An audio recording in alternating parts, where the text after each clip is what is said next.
when Trump went in the first time, they picked his cabinet. They stuffed it with people like John Bolton, etc. All right.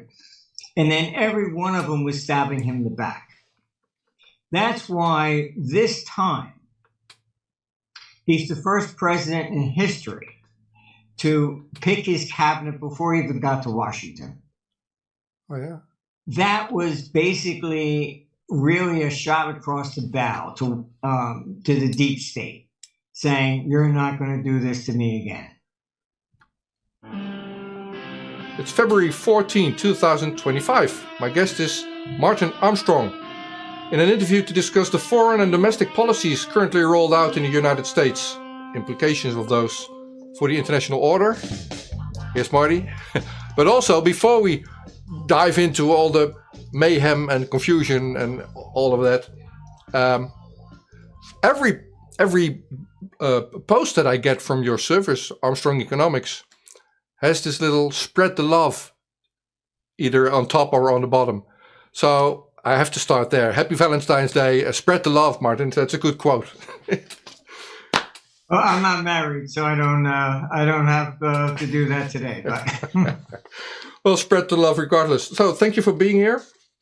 I asked you because of Trump, basically. He's stirring up things massively. And I wanted to get your take on that. Leading up to the presidential elections, you said whoever wins, the other side is likely not to accept it. He's not going to accept it. Now that we're in week 4 of the new Trump presidency, how is Trump doing keeping the United States together for now, Martin? Well, I think he's doing a good job in that. For a long time, I always heard about the corruption of USAID. I mean, it was basically a slush fund. I mean, that was pretty much commonly known in Washington. And bringing in Elon Musk, I think, was really a brilliant idea. Because the problem with government, and it doesn't matter which one we're talking about, they're incapable of auditing themselves. I mean, the Pentagon has flunked its 7th audit. I mean, there was $2.3 trillion missing in a single year.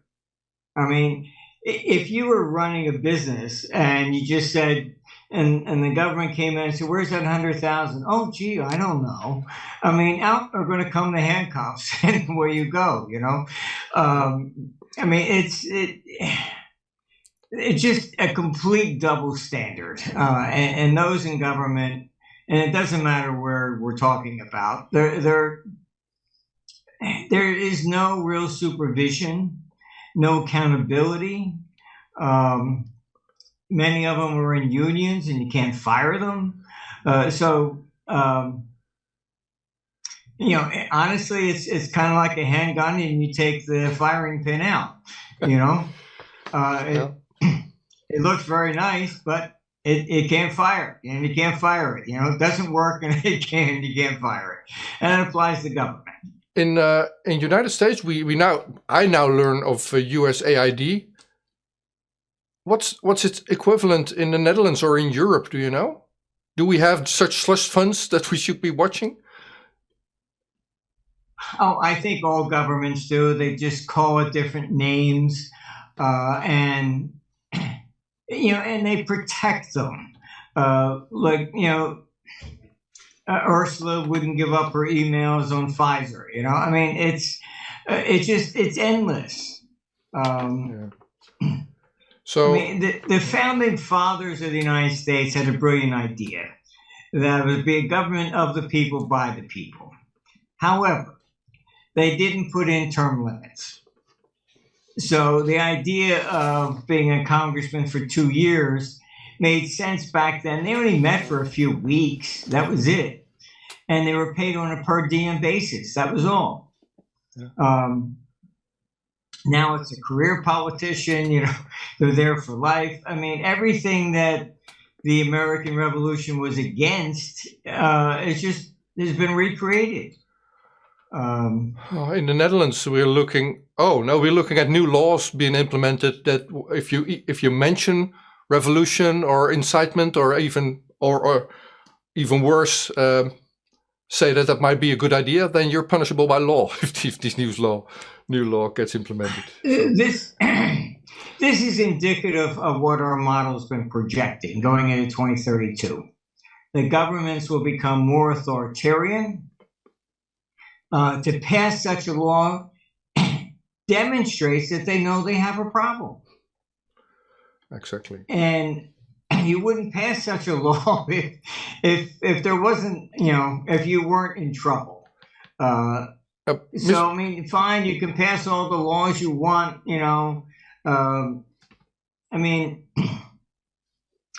Biden put sanctions on Russia, sent energy prices up, and then people were putting stickers on the gas pump with a picture of Biden, and it says, "I did that." And so what did they do in democratic cities?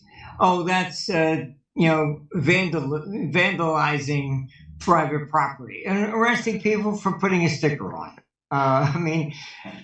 Obviously free speech doesn't mean anything when it's against those in power.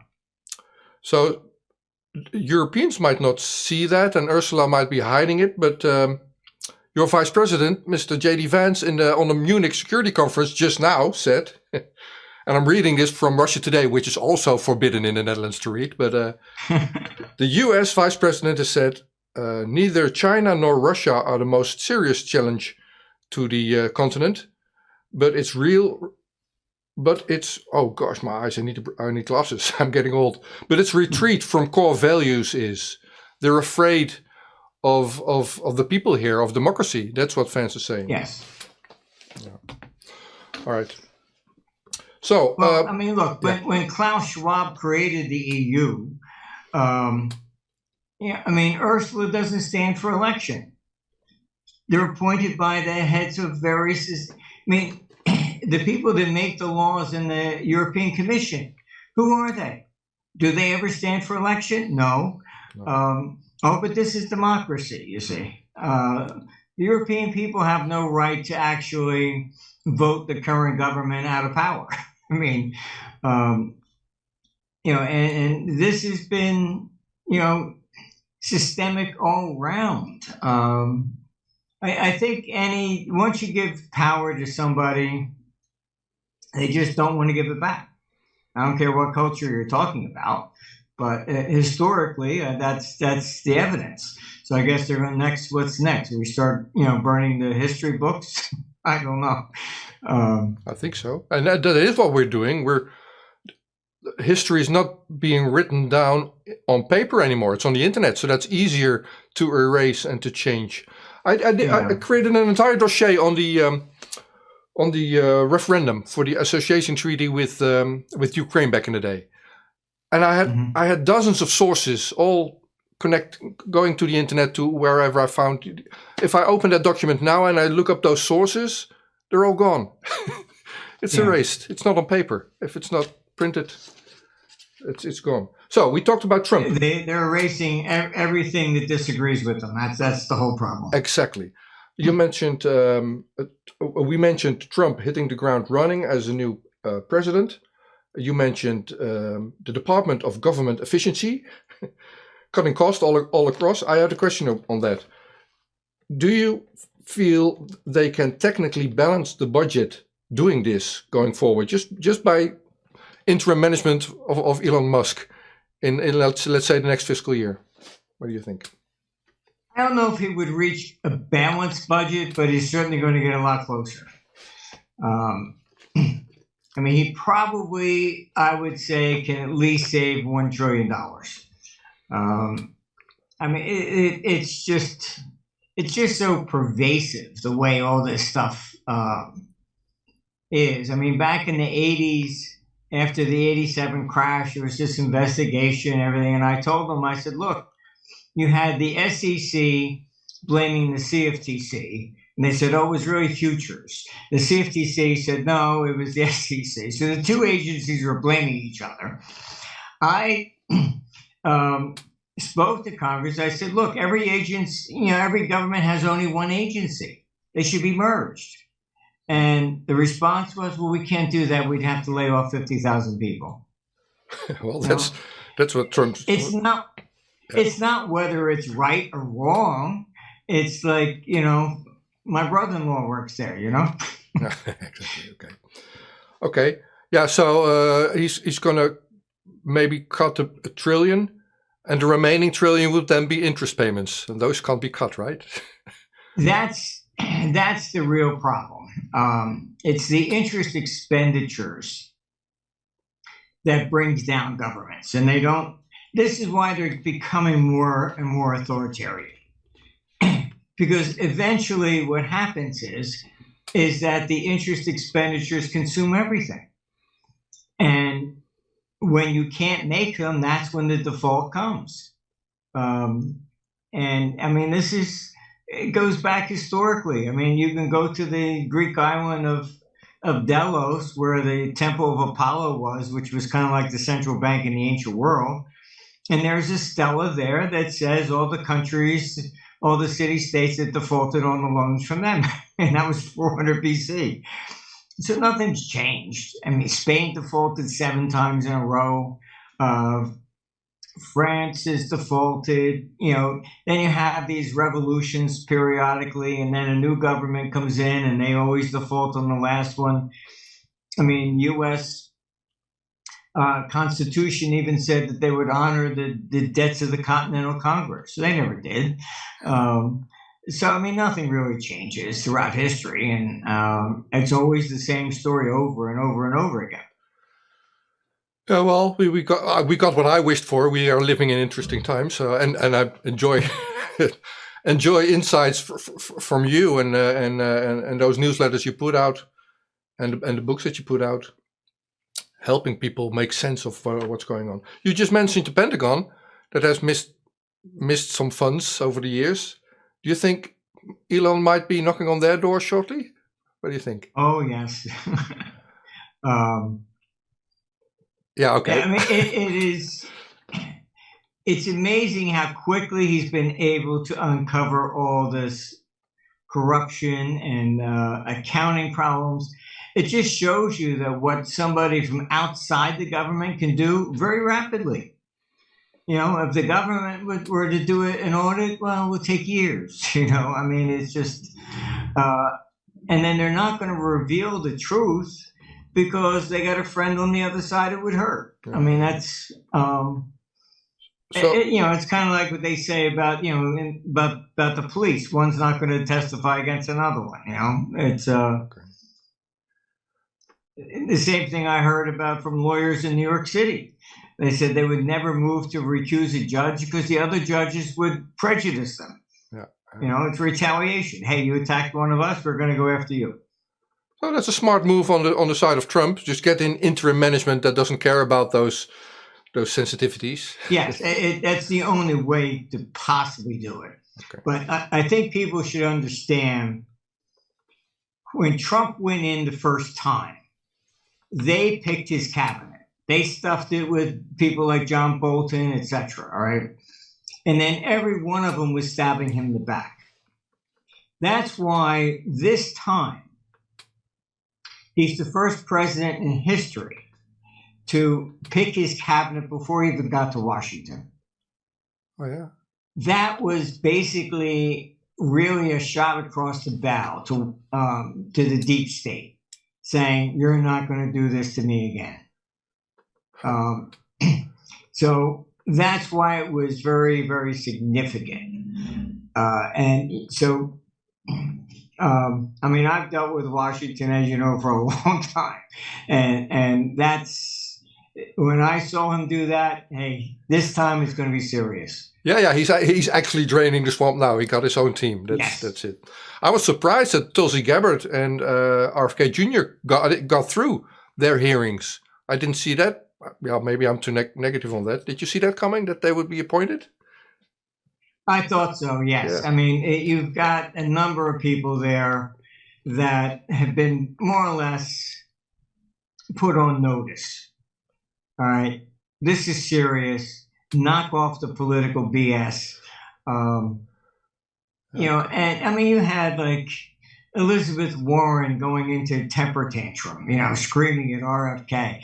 You know, what? Because you want to support Pfizer because they give you too much money? You know, I mean, let's talk about the reality here. You know, oh, vaccines, they're great. Well, who's paying you to say that? All right. I mean, I used to get vaccines. I won't anymore because it's all bought and paid for. Yeah. I mean, yeah, with no accountability if something goes wrong. Exactly. Yeah.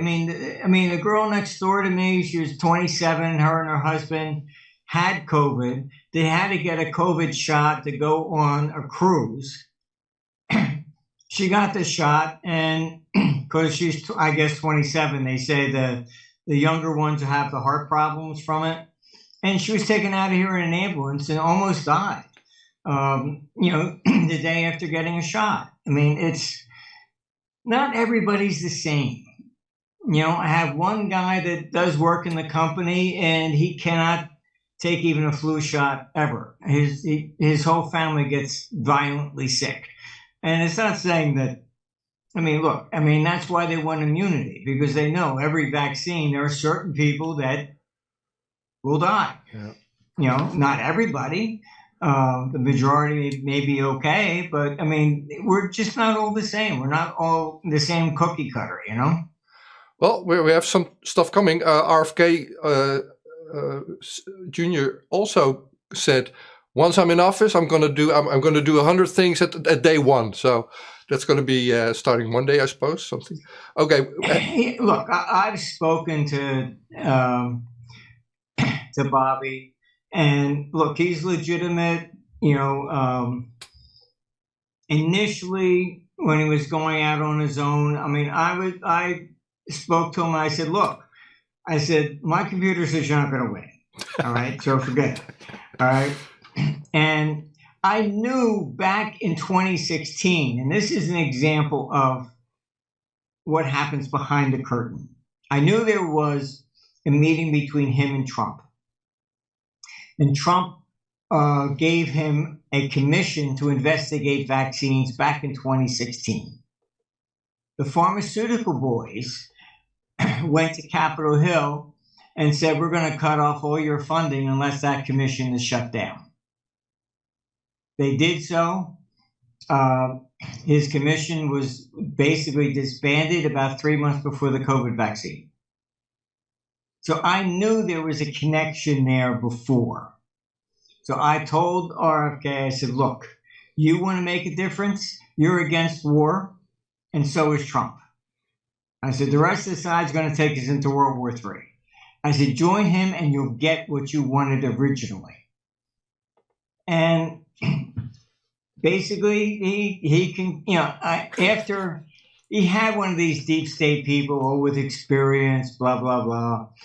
Oh, you can win independently. I said, I'm sorry, you're not going to. But when I think New York finally took him off the ballot, that was the signal that my computer was going to be right. Yeah. And there's no way you're going to win. So he joined Trump then. Okay. Oh, good for you. Okay. I've just a last question on the audits, and then I want to move into the tariffs and the consequences of that part of the policy. But do you think the Fed's going to get audited? Yes. I mean, most of that is a lot of it's propaganda. Because people tend to blame the Federal Reserve rather than who actually creates the money, which is the Treasury. The bulk of the money is the debt today. But you have, so much propaganda against central banks. Oh, they create the money. They're the ones that create the inflation. It's not. The bulk of it really comes from the problem is that, back in the 60s, if you had a government E-bond, a $100 E-bond, and you wanted to took it to the bank and said, would you lend me $50 on it? It was illegal. All right. So that's why we had the theory it was less inflationary to borrow than to print. But that changed in 71. You want to trade futures, you can post T-bills. All right. So debt is now just money that pays interest. So all the arguments against the Federal Reserve were more valid in the older days, not today. The bulk of the money that's actually globally that's being used, because then, you have China holds 10% of U.S. national debt. So then you got $100 billion in interest payments going to them every year. Yeah. And people don't look at this. If you talk about the olden days, that would be a nice bridge. Back in the day, governments thought that imposing tariffs was a good economic measure. I think we learned from that, but Trump is old school. The Trump administration tries to use tariffs, the way I see it, to get production back to the United States. And he uses the threat of might to prevent countries from leaving the dollar. So my question to you, how feasible is an outcome where the US trade deficit is changed to a trade surplus by using these tariffs as an instrument? Probably not very likely, but the whole problem is he doesn't understand the statistics any more than anybody else. We have gone through all the statistics, and if you actually allocated trade according to the flag the company flies, U.S. has a trade surplus. Reason, it was taxes. I testified before the House Ways and Means Committee, and they asked me why no American company got any of the contracts to create the Yellow River Dam in China. And I said, very simple, you charge worldwide income. Germany does not. All right, so a German company bidding on the same project is already 35% cheaper. And so it wasn't really that I can pay this guy $2 an hour less than this one. It was more taxes than anything that drove these companies offshore. And so we really have to understand what's going on here. And when you talk about the trade statistics, what's bogus with all of them is there's nobody at the dock counting the number of Toyotas or BMWs coming in. All they're looking at is the amount of dollars moving back and forth. That's it. Yeah. Okay. Now, the problem with that is foreign exchange. You lower this is why back in the 80s, when they were creating the G5 and they stood up and said they were going to lower the value of the dollar by 40%, I wrote to Reagan. I said, this is going to be crazy. You're going to cause a crash in 2 years. Oh, why? Because you sold a third of the national debt to Japan. You're now saying you're going to lower the dollar by 40%. They're going to sell. Why would they sell? Because they're going to lose money, you idiot. I mean, they have no clue of international finance. They really do not. And this is the big problem. And I've been called into so many financial crises over the years. It's always the same story. They don't understand the currency. And so Trump has also ordered an investigation to see who has lowered their currencies to make it look, to benefit trade. The problem here is if you lower the value of the dollar, you're also not making it just so that you can sell more widgets. All U.S. assets are also devalued. And they don't quite get this. I mean, I lived in London when the pound fell to 103 in 1985. All the Americans were coming in, buying real estate. The Brits, they thought we were all crazy. Oh, they're buying the high. No, it was like a sale at Harrods. Currencies are, when you're getting into these 20, 30, 40% swings, that's major. All right, it changes the value of assets in one country versus another quite dramatically. So I seriously doubt that you're going to be able to get a balanced budget. But what is on the trade side, and they don't even understand the trade numbers. So if we're just looking at currency going back and forth, and you're not counting the number of Toyotas going back, as the dollar rises, the foreign goods are cheaper. Simple as that. Why is the dollar rising? Because you also have geopolitical risks. This is all complicated. It's everything's interwoven with so many different aspects. And you get in Europe and you keep beating the war drums. Guess what? The capital comes to North America. Yeah, we'll get to Europe. Dollar goes up. So is that euro goes down? Assuming Trump is a smart guy with a proper administration, he should know the downside of tariffs. Is he imposing tariffs then maybe to counter the dollar rising? I mean, if it's inevitable that the dollar is going to rise, that's where tariffs come in, maybe. No? Yes, I mean, look, distinguish what he did. China, 15%. That was a legitimate trade issue. 25% on Mexico and Canada was not. That was his art of the deal. So I'm going to make it so outrageous, you're going to come to the table. Yeah. I want the border shut down, etc. So it really had nothing to do with trade. No, bullying. It was just his art of the deal.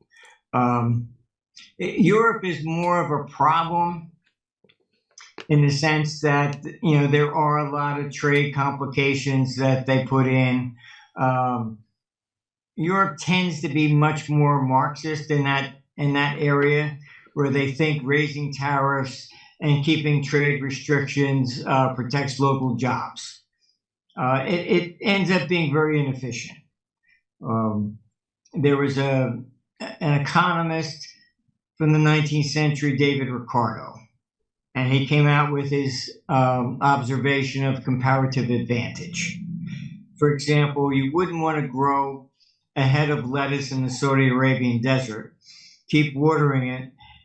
You can do it, okay, but by the time it's done, the cost is $10. Why should I do that when I can buy one from Netherlands for 50 cents? All right, that's what his comparative advantage was. You basically take in the products of another country that you cannot produce at the same price. Because it's not just the guy with the job.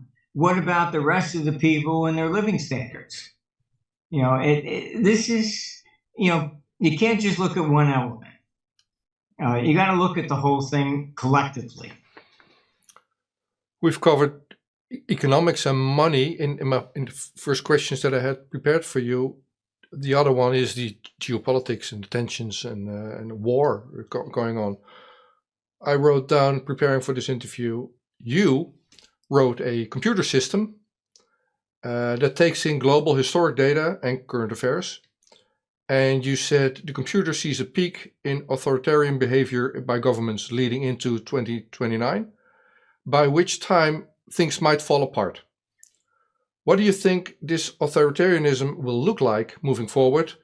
And how do you envision the derailing as seen from here? Well, just take Macron, for example. All right. He knows the French government's in trouble. All right. French corporate rates went below that of government. French government interest rates on their debt went higher than Greece. That's showing you what I've been saying for a long time, that there will be a shift from public assets to private assets. As you lose confidence in government, you move to the private sector. That's already starting. All right. So Macron thinks that the standard thing with these politicians, I'll send troops into Ukraine. Create war as a diversion, so he retains power. This is just insane. I mean, if you really look at the timeline, it's the West that created the Ukraine war deliberately. Mark Rutte, my former prime minister, just the other day went on I saw it on TV, maybe you saw it also, I think he did it in English, in his Dunglish, and said it was Russia who broke the Minsk agreements. It was Russia who was in ill faith. I thought, man, Merkel and Hollande went public and said that they that they were handling in ill faith with Minsk agreements. So my former prime minister, is turning that around, and that's on the news. Did you catch that? Look, I don't know if they are deliberately lying to the people, or are they just outright stupid? It's I don't know. Somebody's got to answer that question. But I mean, Merkel basically came out, admitted the West did not negotiate in good faith. We were just buying time for Ukraine. Zelensky, you can Google that and see the day before he stood up and said Ukraine's going to rearm with nuclear weapons to make sure Putin came across the border. The Washington Post found out that he knew when Russia would cross from all the U.S. intelligence. And they said, why didn't you warn your people? And he actually told the Washington Post, well, it would have cost me $7 billion if I told them the truth. Okay. Yeah, truth will come out. Okay. Now, the Trump administration... I speak to, people from Ukraine. He's declared martial law. And they told me bluntly, if he was on fire, they wouldn't urinate on him until he was dead. They don't, and from the Ukrainian perspective, when Boris Johnson hopped on the plane and went over there and said you're not allowed to have peace, that did make the front page news in Ukraine. And from their perspective, they're not in charge of their own country. And all I ever hear is, are we allowed to even have peace without permission from London and Washington? I mean, all these leaders, yours, etc., your former leader, all they want is war because they know the Western economy is collapsing on them. And instead of actually addressing that, and let's, try and save society, no, let's, it's all Putin's fault. It's, but look, ever since they've gotten involved in this Marxist socialism agenda, it's like, vote for me and I'll give you this. It's always bribing the people. And that has led to nothing but perpetual deficits year after year after year with no intention of paying this off. And I mean, a 3-year-old with a pocket calculator can figure out eventually the interest compounds, and to the point it's going to we're getting to the stage already that interest expenditures are exceeding military costs in the United States. Eventually they consume everything. And then it's all the other foreign governments and central banks to hold U.S. debt. So the money, it doesn't stimulate the domestic economy because it's exported on top of that. Yeah. I mean, let's just, do a real, we need Musk to actually, look at this issue and bring it to light because nobody wants to talk about it. So Trump's a businessman. Do you feel, I don't recall Musk defaulting a company of his, but do you see Trump entertaining the thought of just defaulting on his debt? Would he go that far? No, I don't think that's possible because to do that, you're wiping out pension funds, Social Security, etc. Okay. What I do think is that because Trump is a businessman and understands that, I think we got a better shot at him understanding the solution that I have put forth. which I can't see any way out other than this. I mean, basically I just would treat the government as a corporation. You do a debt to equity swap. I would just simply issue coupons, swap them for the outstanding debt. The coupon can be taken to your local brokerage house, and they can only buy domestic, corporate debt or shares. So then whatever you have in a national debt is then injected in the domestic economy. It will create more jobs, growth, etc. Because what people don't realize is that you compete for a loan for your small business or a mortgage or anything. You're competing against the government. Because the bank's going to come in and say, well, they're AAA, so I need a premium to give it to you. You're maybe not trustworthy, So this is the problem. And if we get government out of the debt, borrowing for perpetually forever, your mortgage rates will come down. Everything will come, because then the banks will say, okay, fine. They'd rather have secure, collateral as a mortgage than a government debt that if they go bust, you get nothing. Okay.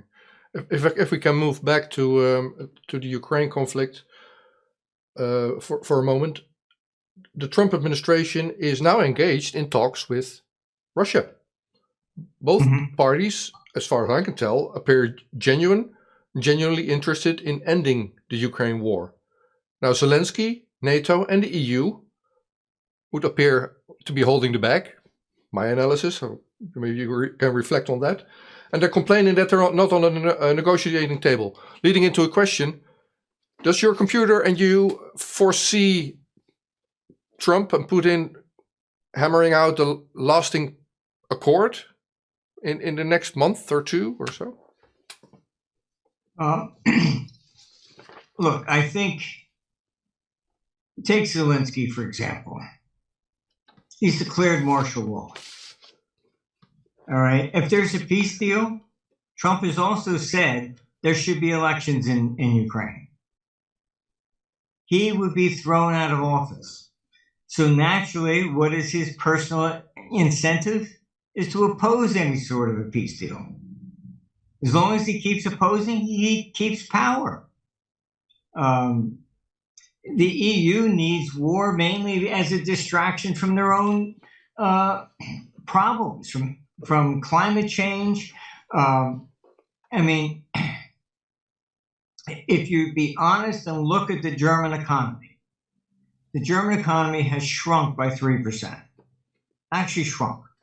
You put a lot of people out of business with the climate change stuff and then with the sanctions against Russia. It's like, look, I'm going to shoot myself in the head. And if you don't do what I'm telling you, I'm going to do that to you. Are you going to survive the shot? It doesn't seem to be very good, negotiating tactics. But this is why the EU, in all honesty, shouldn't be at the table. Look, I have spoken directly with RFK and even asked me, how would you solve the war? First thing, you cut off all the funding to Ukraine, period, everything.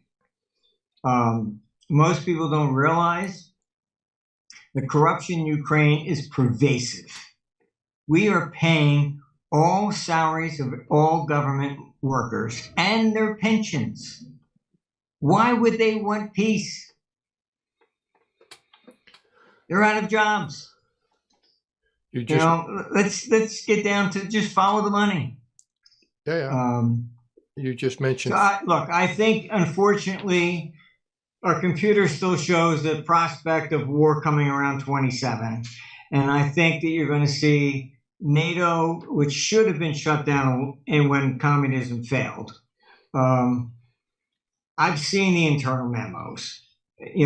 NATO basically was concerned money was going to climate change, and they were basically saying, how do we remain relevant? All right, they have to put out the story, if Ukraine falls, Russia will take the rest of Europe. So you need us, send me money. If that's not true, you don't need NATO. The Russian people aren't interested in occupying Europe any more than Europeans or Americans are interested in occupying Russia. The average person, everybody just wants to get along and take care of their family, and that's it. All right. Wars are created by elite, not by the average person. I feel Mr. Zelensky has bigger things to worry about than throwing out of office if he has elections. I would assume he would be, his best case scenario would be to flee the country if he can. Yes. Yeah. Unfortunately, I think he might flee to Miami. I don't want to do that. That's where you are. Kind of. So. All right. But yeah. So your computer says, it's likely that war is going to come back. And you just said NATO, just to stay relevant, needs war. But there's bigger issues. You mentioned Macron. I would have thought there would be French elections already. And I want to move into Germany, who has elections next week. But France still doesn't have elections. But Macron needs war. The European continent needs war. Not just to stay relevant, but it's either war or revolution. What? That's pretty much it. I mean, look, this is, the whole thing about, the COVID passports, IDs, and stuff of this nature. Why? Because if you go back to the 1848 revolution, it actually started in Sicily, and then they were saying that agitators were moving from country to country to country. All right. So that's what they're mainly concerned about, is that people then crossing these borders to create civil unrest. So that's why they want digital IDs, etc. In Spain, when they had the COVID going on, you needed a permit from the police to go from one town to the next. I mean, restriction of movement. This is part of the whole agenda. But I mean, if they would simply really reform everything on the financial side, they wouldn't have this need to go to war. They just don't care.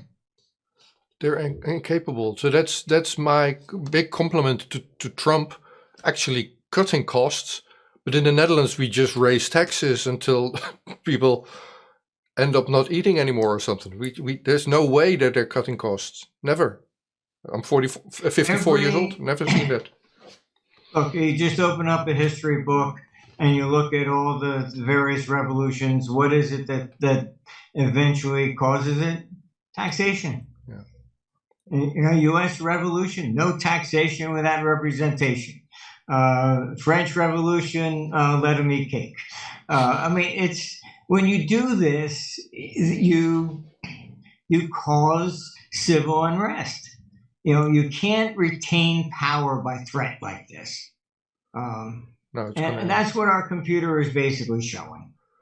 It's unlikely that the EU will survive past 29.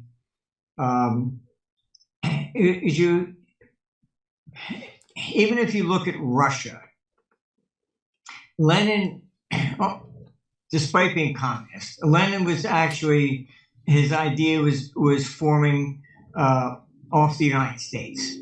He wanted a confederation where the individual republics retained their sovereignty. It was Stalin who basically seized all the power. Lenin even wrote a letter, "Do not let Stalin succeed me."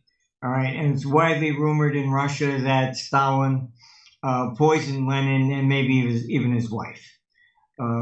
And once he grabbed power, took it from all the republics and centralized it, that's when governments fail. I mean, and they don't get it. I mean, even in the U.S. election, you had somebody complaining at a rally for Camilla about abortion. Oh, it offends God. And her response was, "You're at the wrong rally." So, in other words, I get in. I don't care what your religion is. anything else, you're going to do it my way. This is not civilization. All right. Civilization forms because we all get along. We respect each other. When you start getting into these authoritarian moves, it's going to be my way or no way. It's like a cancer that eventually eats away at it and the government fails. I mean, that's what history warns us. In the Netherlands, we have, so this is my analysis, we have but one opposition, we have a multi-party system. So there's only one small opposition party that I would call opposition, left. That's all we have. Now, moving into the question on Germany, they have their elections. I thought AFD, the Alternative für Deutschland, was going to be banned. I don't think that's going to happen. I mean, or they have to block it in the next week or so. And I think they're going to win. What's your outlook on the German elections? Well, I think that's going to be very, very significant because even if they don't score a complete victory over the union side and win a substantial amount of seats, they are anti-EU. They understand what I'm talking about: centralized, control, and so that's going to cause the political short-term problems for the EU in general. All right. But, with Trump won, this is an international trend. All right. In Canada, you saw Trudeau having to resign. France, Germany, the government failed one day after Trump was elected. This is more of pretty much what I refer to in the Revolution of 1848. It becomes a contagion. Like a flu, but except it's political, and it spreads from one country to another. And this has been going on for a long time. If you look at the fall of the Roman monarchy and the birth of the Republic, that was 509 BC. Within 6 months, Greece overthrew their tyrants and democracy was born. So these political contagions have been going on since ancient times, and we can document them. And when you see them, etc. So there were, and that's what the founding fathers of the United States, they looked at that and said, "Oh, yes, against monarchy, that's a good idea," and they mimicked basically what happened in Rome. That's all. So you're hopeful then, no? Yeah. Look, we're going to change government. I'm hoping that we'll end up more towards a direct democracy after 2032. And what I mean by that is nobody asks us, shall we go to war with Russia? Yes or no? They just do it. And then if we don't show up, they throw us in jail. Vietnam, you were 18, you're old enough to be drafted. Take a gun, throw it in your hand, go kill somebody. You were too young to even have a drink. You had to be 21 to have a drink and 21 to vote. But 18 to die? That's okay? And then they call it democracy? This is not the way it is. Even with Edward Snowden, you had Democrats, oh, he was a traitor. Who did he actually betray? You or the people? I would think his contract, that thing had a keep it secret clause. But yeah, he's a whistleblower. Though Tulsi Gabbard was grilled in her hearing. Are you gonna? What do you think? Is Snowden gonna get a pardon next by Trump? We're not gonna make a bet. I would do it. You would do it, yeah. I would do it. I would do it. Yes, I think. Look, what he exposed became mainstream. What they did to Trump, using the Justice Department to go after Trump. I mean, this is what they do. Yeah, a little fair. You can read John Stuart Mill's book written on liberty for the mid-19th century. All right. And what does he say in there? We have yet to free ourselves from the stain of legal persecution. Yeah. I mean, they've been doing this stuff all the time. This is nothing new. And you've The had judge they put in New York against Trump, he wasn't even a judge, he was a prosecutor. Look him up on Wikipedia. It says acting judge. Wasn't sworn in as a judge. He was a prosecutor. Put him in there. Why? Because no judge wanted the case? We're talking hope, and we're happy about things we see coming out of the Trump administration, even though he's only been there for a month. However, this is going to lead into a question on BRICS.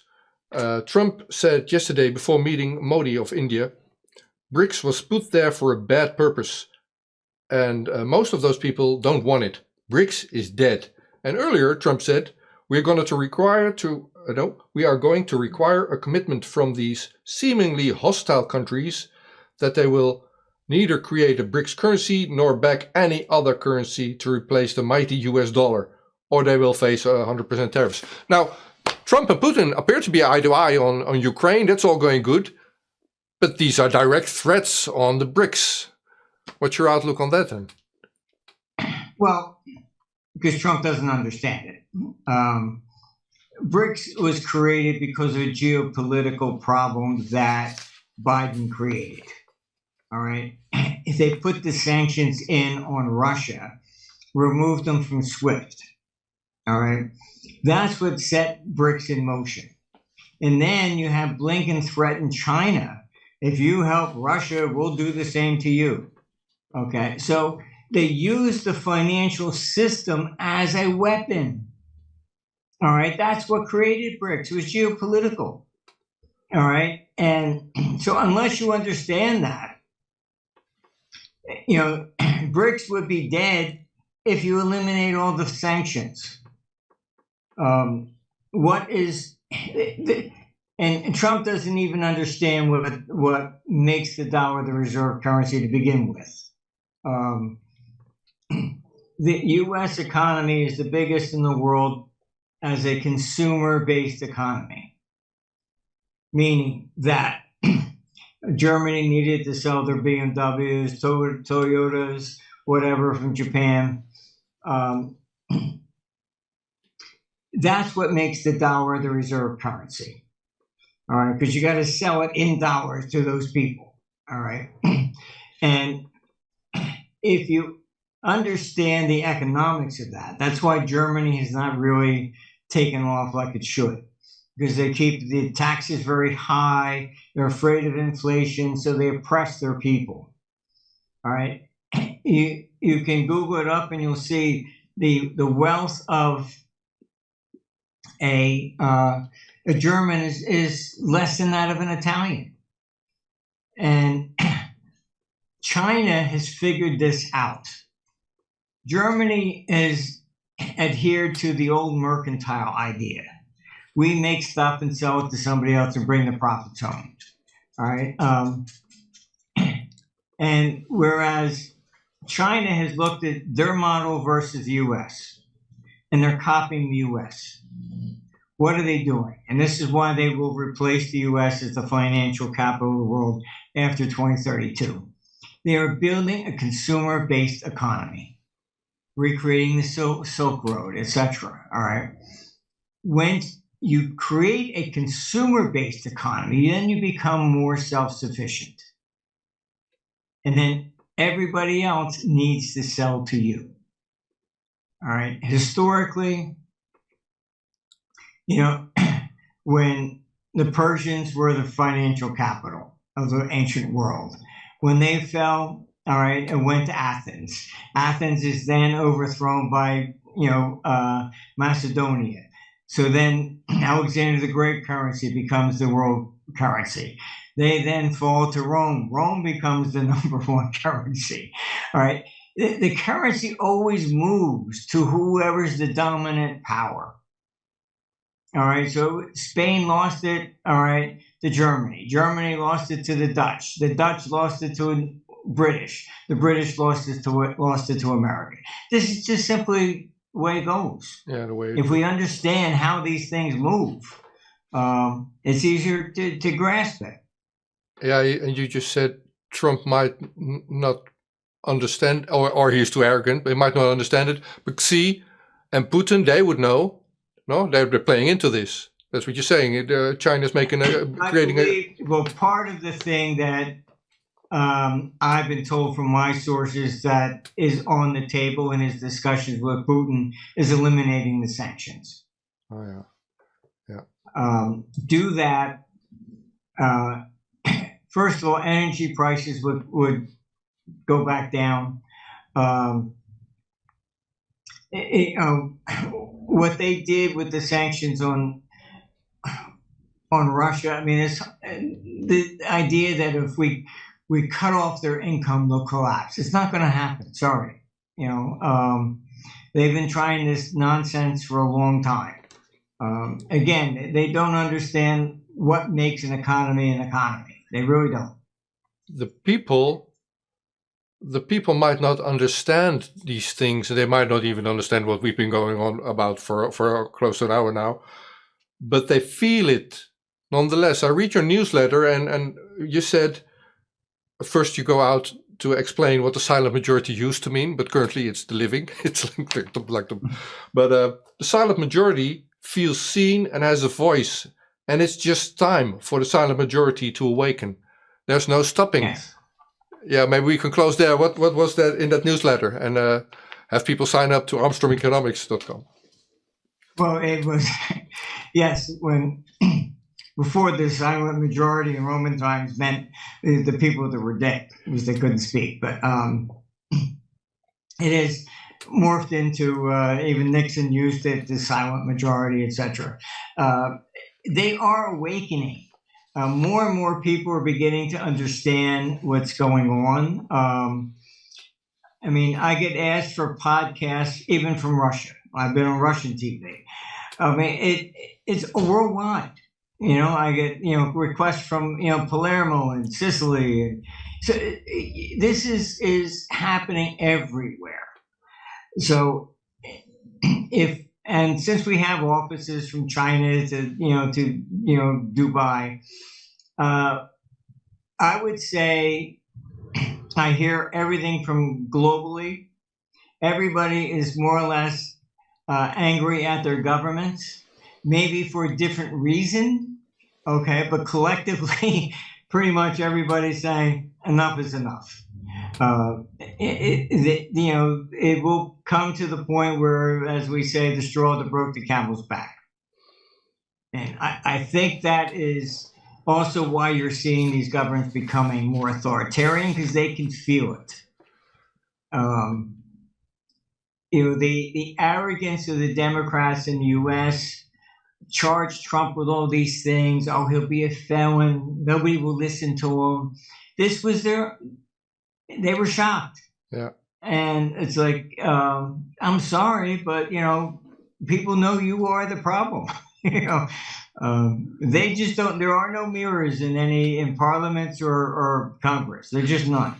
They never look at themselves. We're always the problem. Well, that's my tune. That's where every broadcast I make starts and ends with. It's like mirrors, smoke and mirrors.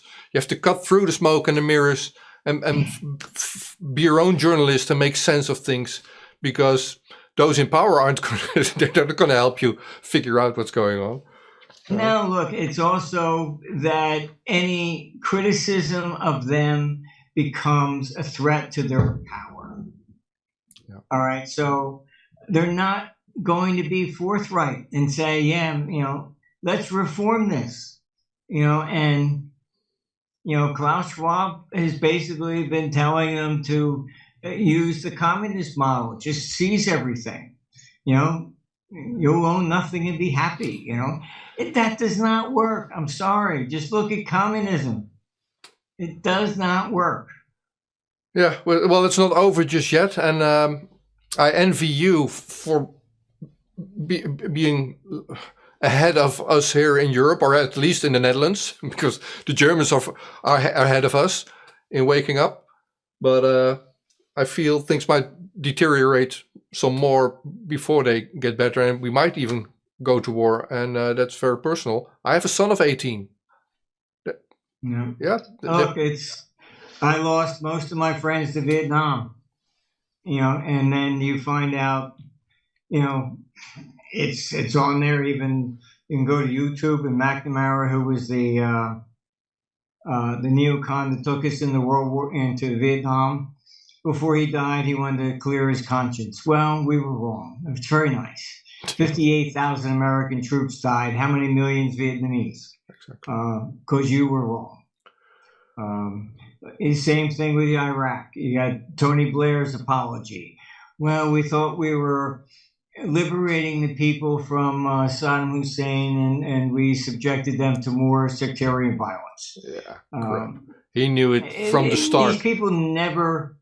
They all knew it from the start. I talked to John Kiriakou, CIA whistleblower. He said everybody knew. Before we went into Iraq, we knew that it was a made-up story, and over 1 million people died. And I'm pretty sure everybody knew that the pretense for the Ukraine war is false. I mean, we have Stoltenberg. We don't have to go there. We visited that already. But let's see if Trump can... No, everything they say is a lie. Everything. Yeah. Thank you, Martin I think Armstrong. it was Churchill who said that truth is the first victim, and it needs a bodyguard of a lot of lies to protect it. Well, that's what we're trying to do also, trying to get it back. Yes. It's truth. Thank you a lot for talking to us again.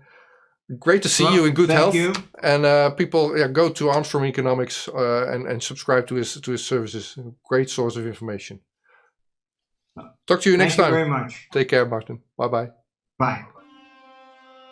Het gaat hier vandaag over saamhorigheid. We zien dingen verschillend. Hebben allebei wel gelijk.